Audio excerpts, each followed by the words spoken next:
G'day to you, officers. A burly man hangs out by the waterlock, carving up a generous serving of salami with an old hunter's knife. His eyes are fixed on a man stranded on the other side of the waterlock and on an enormous billboard that has fallen down into the canal between them.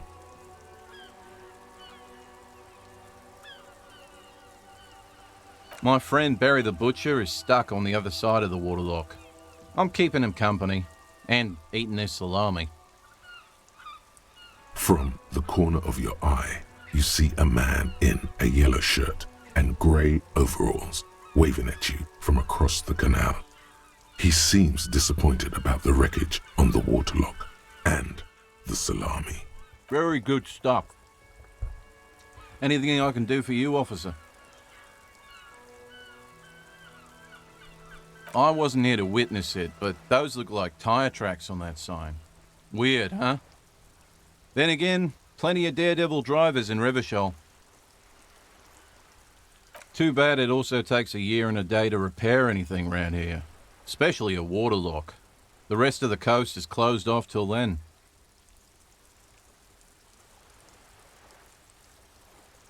Sure thing. It is salty, it is savoury, it is chewy. The hangover only makes the salami more tasty. Want some too, officer? Why not? Well, there's the fishing village, an abandoned fish market, a bizarro church. Not much use to the congregation, though. There always seems to be something wrong with it. Yeah, not really much else. Just bombed out ruins. A couple of indicator lights are missing from this control panel. Loose wires dangle from the now vacant holes. In the middle is a lever. Beneath it, a small metal plaque. This panel usually closes the waterlock, turning it into a bridge that lets you cross the canal. But there's a crashed salmon and butter sign in the way. Pulling the lever probably won't do anything. You pull the lever all the way up until the metal clicks against the contact pins. You hear a soft clunk. Nothing happens. The spring brings the lever back to its original position. You still need to close the waterlock to get across the canal. Wasn't there a sign over there saying functionality will be restored on Wednesday morning? You pull the lever, nothing happens. The spring brings the... Wasn't there a...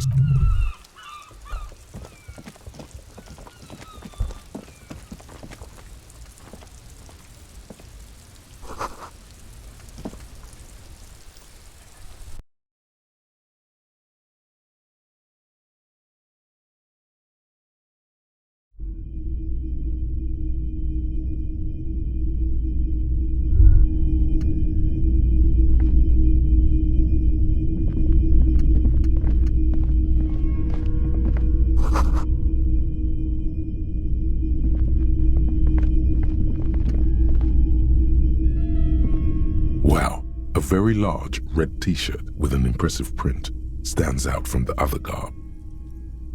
Oh yeah, the print depicts a muscled man striding toward you, a giant sword in each hand, encircled by burning embers. Behind him is a cluster of cabins engulfed in flames. Beneath him are the words, Hjelmdal burning.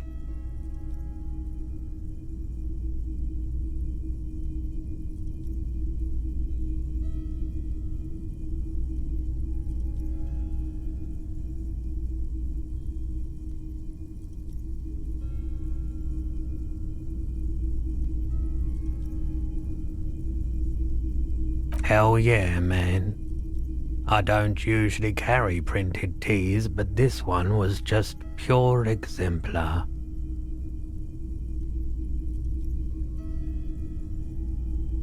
A fan? No, I wouldn't go that far.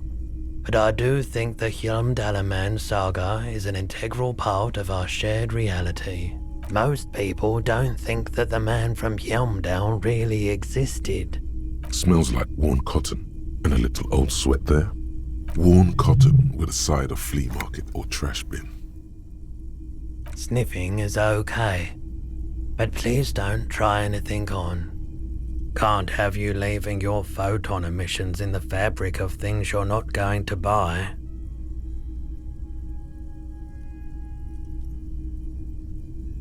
£2. That's dirt cheap.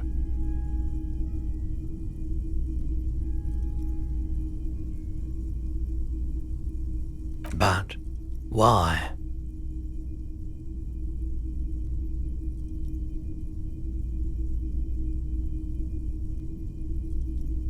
I sympathize, I do, but this is a for-profit enterprise. Welcome to Helmdal, officer.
You see rows of toy soldiers guarding the rest of the trinkets displayed on the table.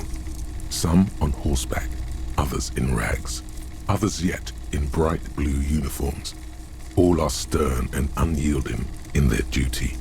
Big men on big horses, clad in lamella armor and carrying flintlocks, the kind that would mow down a line of enemy soldiers in the blink of an eye. Franco-Nigerian knights. I used to be very serious about these guys. They're not all blue. These figurines also wear gold coats and caps, complemented by orange trousers. They are variously posed. This is what the loyalists looked like, yes, at first. Then they wised up and got camouflage. Which ones? Ah, royalist soldiers from the time of the Revolution.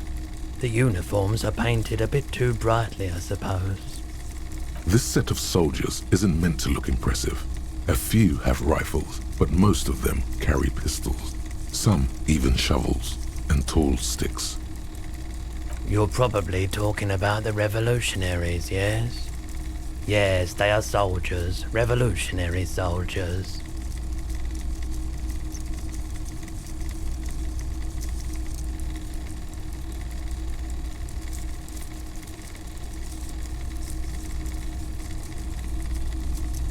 I think their poverty has been exaggerated for effect. When you place them next to the royalists, it doesn't seem like they could possibly win. Maybe. Why? What's this? A headless man riding a horse? A headless man wearing futuristic tracksuit trousers that say found. Oh, that's the headless phone rider. There's been a lot of interest in that particular figurine. I had to hide it so it wouldn't fall into the wrong hands. He doesn't elaborate on these wrong hands. It's unlikely that he ever will. I've heard about it. I've heard the Headless Fawn Rider ride the Headless Bull. Yes, there are several competing versions of the story, but I believe this figurine is a more canonical representation. The Headless Fawn Rider. It's an urban legend about a man who rides the streets of Revachol sporting a fawn tracksuit. As you see, he's missing his head. 50 cents. Bargain price. I'll throw in the tiny cap too. I think he's looking for it, or something. He lost his cap when he lost his head. Perhaps he's looking for the head. Did I mention that this figurine is supposed to be lucky? Always carry it with you.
Typical Martinez streetlight sits among assorted floor and table lamps.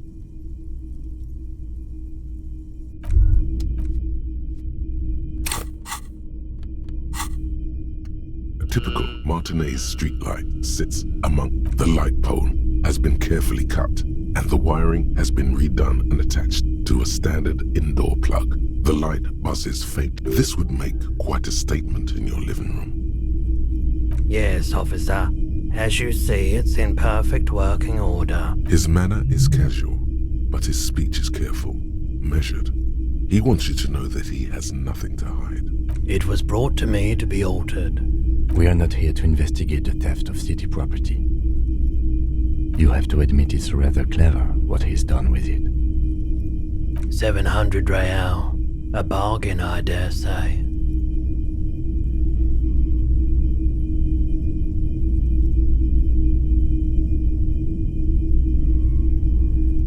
The light has undergone 3 transformations, and every transformation, large or small, has a price tag.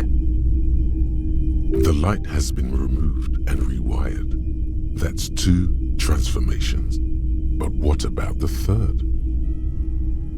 The most important transformation is the light's placement among ordinary indoor fixtures, which has adjusted its morphological field. The light became suitable for use inside the home just a few days ago. Okay, that checks out.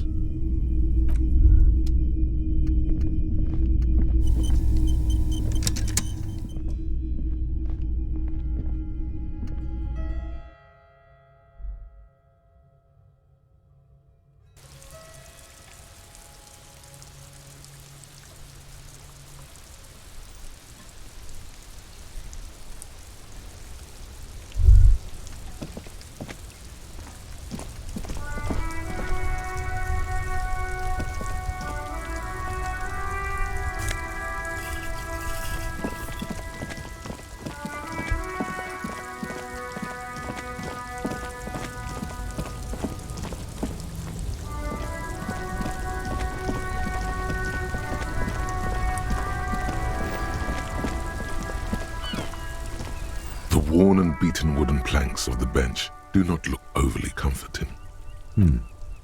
We can sit on benches after we've solved the murder. You can revisit the bench if you ever need to pass the time when lit.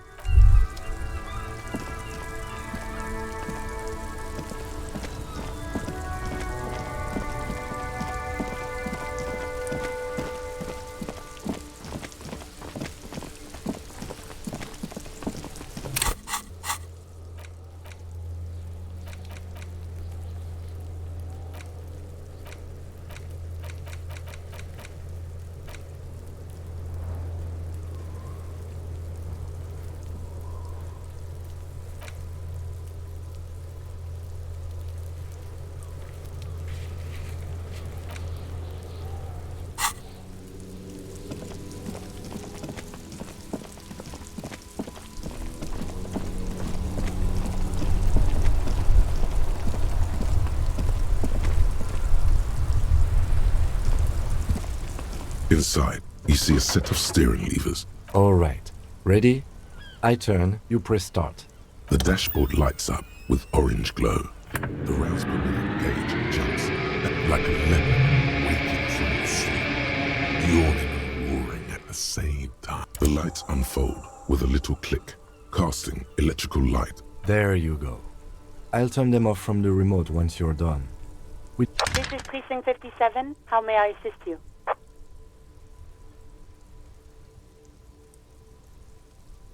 Just a second, officer.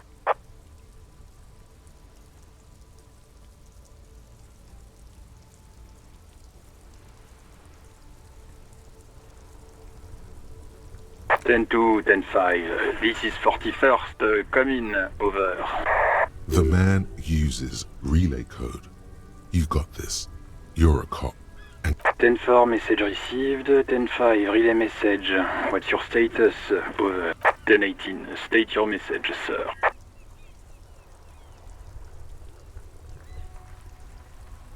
10-9, over. 10-4, message received.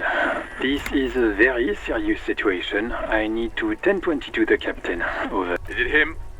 What does he want? Says he lost his badge and needs to report it. He what? He lost his badge? Who lost his badge? Dick fucking Mullen. Who do you think? It's Officer Dick Mullen from the bestseller Dick Mullen and the Lost Identity. Dick Mullen is not your name. It's the name of a fictional detective who would not lose his badge.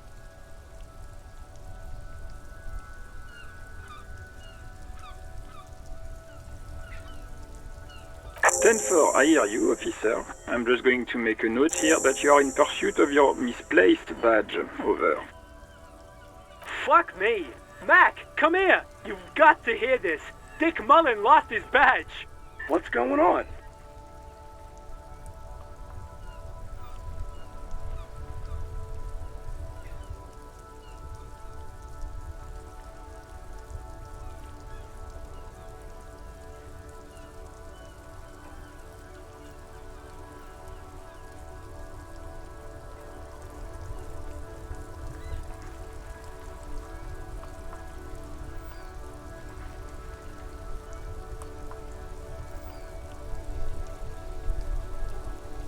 Super Cop here lost his badge.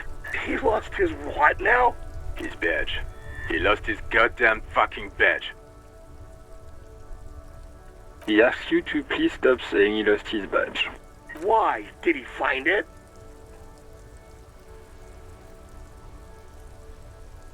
Sergeant Orson was wondering if you found your badge yet. Over. You don't have a comeback. Sorry. It's hard to think like this. He's not replying. Looks like he's still looking for it. 10-9, come again. I didn't get that. Over.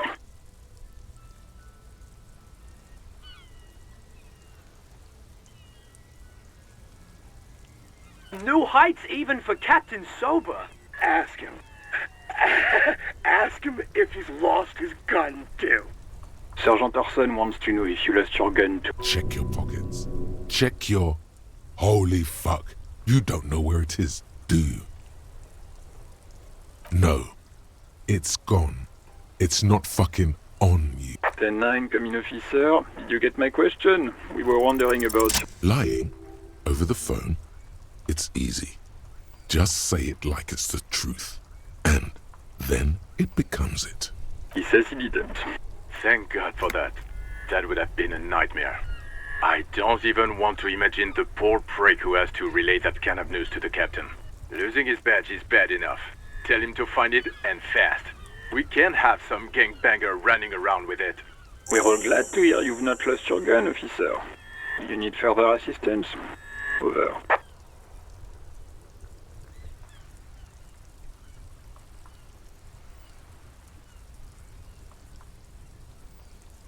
Roger that, 10-10. Over and out.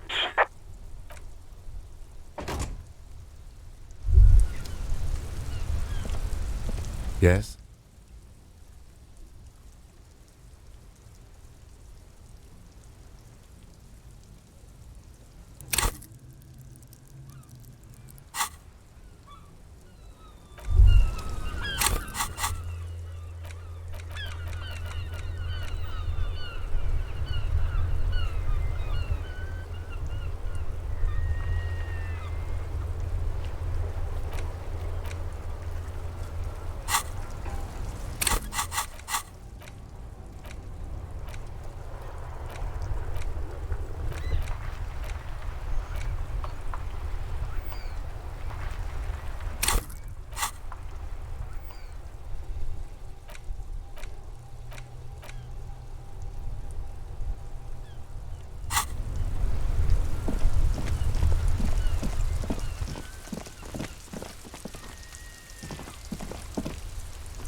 This is a wall on the side of an apartment building.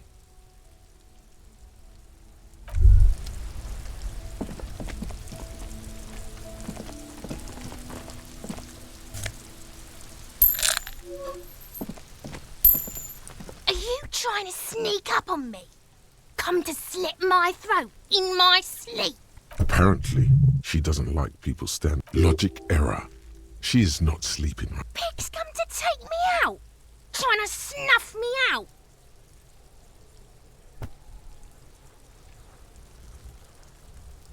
Don't get fucking clever with me, pig. You think... Trying to sneak up on me?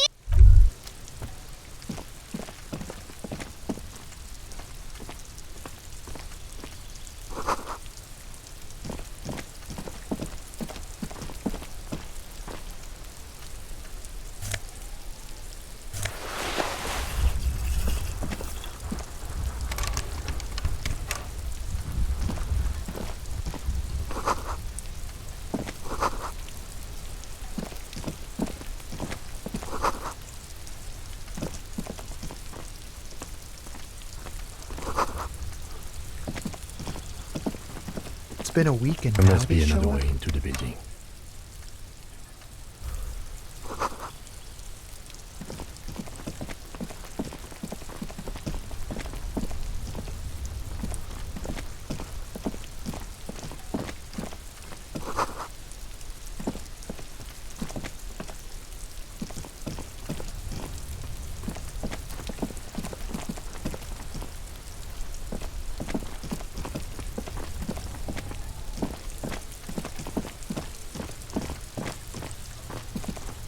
You see a young man on a balcony nursing a cigarette.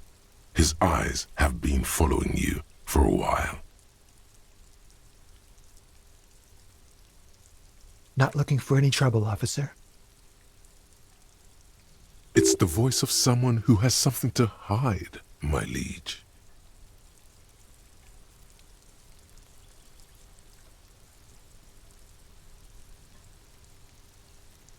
I don't want to be seen talking to the gendarmerie if that's okay.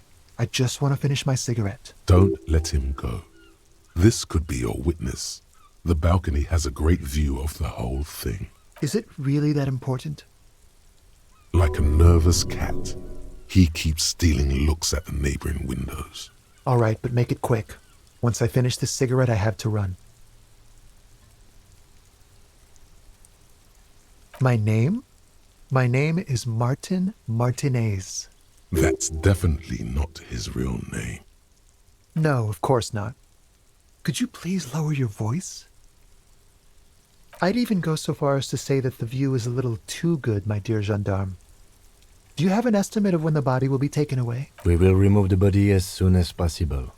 Now tell us, where were you last Sunday? Oh. You already asked me that, didn't you?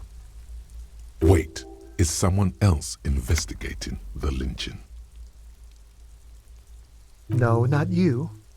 Some more muscular type. And when did you speak to this more muscular gentleman? Last week? I don't know. Look. A downy blanket of white to cover up the miserable poverty of the scene. You didn't answer the question. What was... I had a friend over. It was my Sunday friend. He doesn't reply, gesturing no with his cigarette. No. We won't. Now, if you'll excuse me, I really need to get going. Time to bring out your secret charm. Tears and begging. Show him your emotional side. Throw yourself before his very feet like a dog. No, for God's sake, I don't want you to cry. Listen, I really have to go. Good luck with the investigation.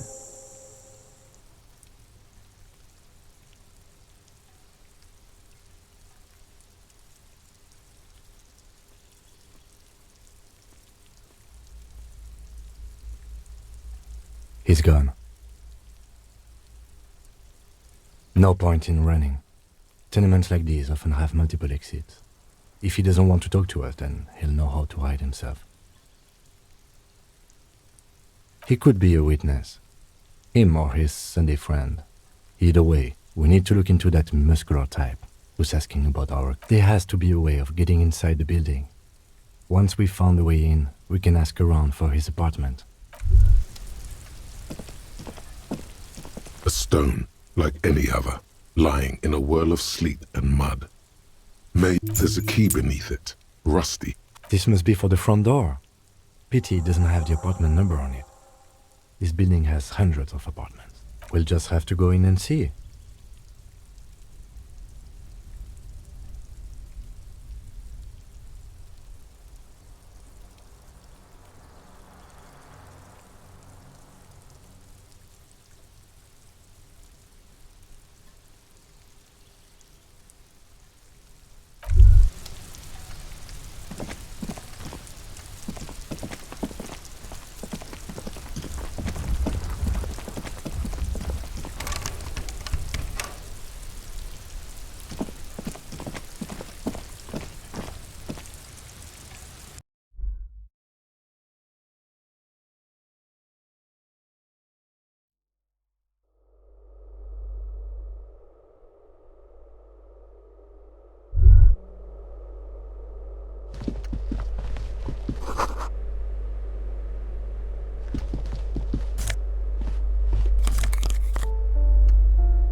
that isn't just a five-pointed star. It's an inverted white pentagram cradled in a wreath of antlers, the iconography of communism, in other words. I'll keep my armistice handy, Detective. He doesn't actually reach for his gun.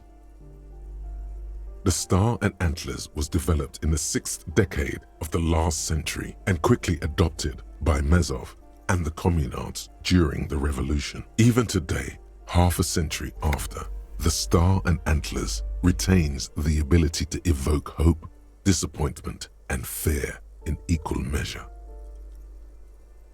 Nothing at all yet. Right now, it's just meaningless shapes on a...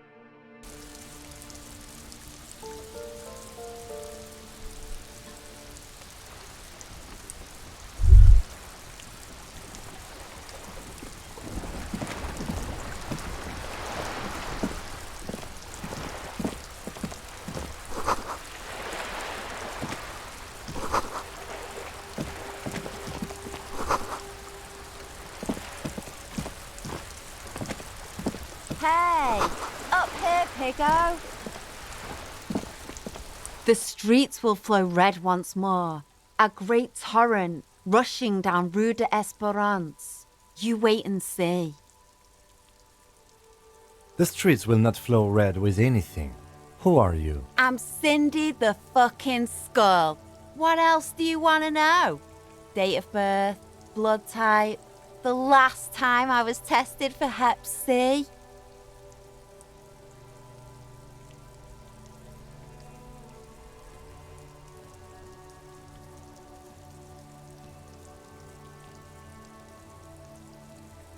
Ask away, Pigman, but I don't promise to answer. A brush, an artist. The red splatter is urban expressionism.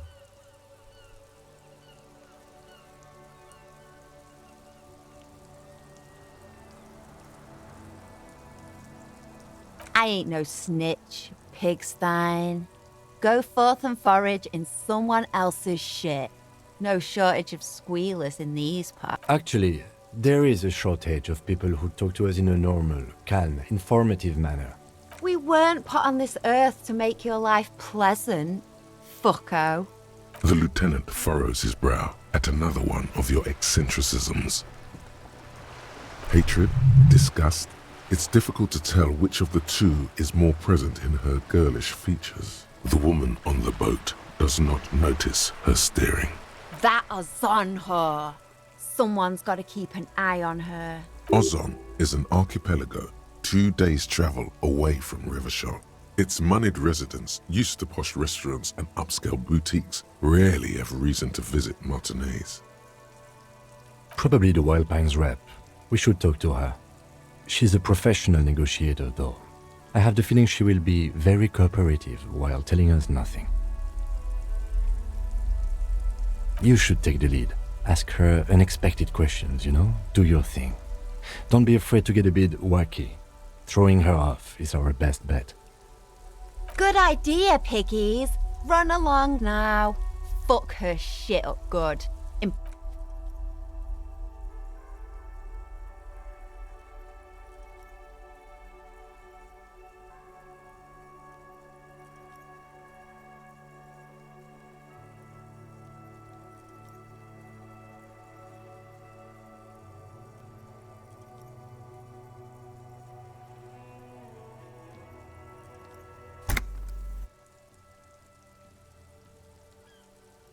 Can't you tell?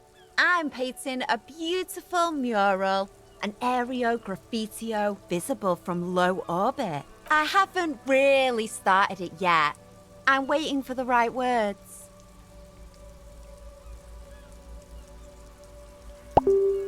Yeah?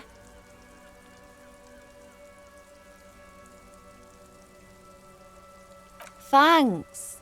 I'm sure the inspiration will come to me now that I have an official RCM stamp of approval. She means the opposite. Watch your back, Ungulate. You've got eyes on you.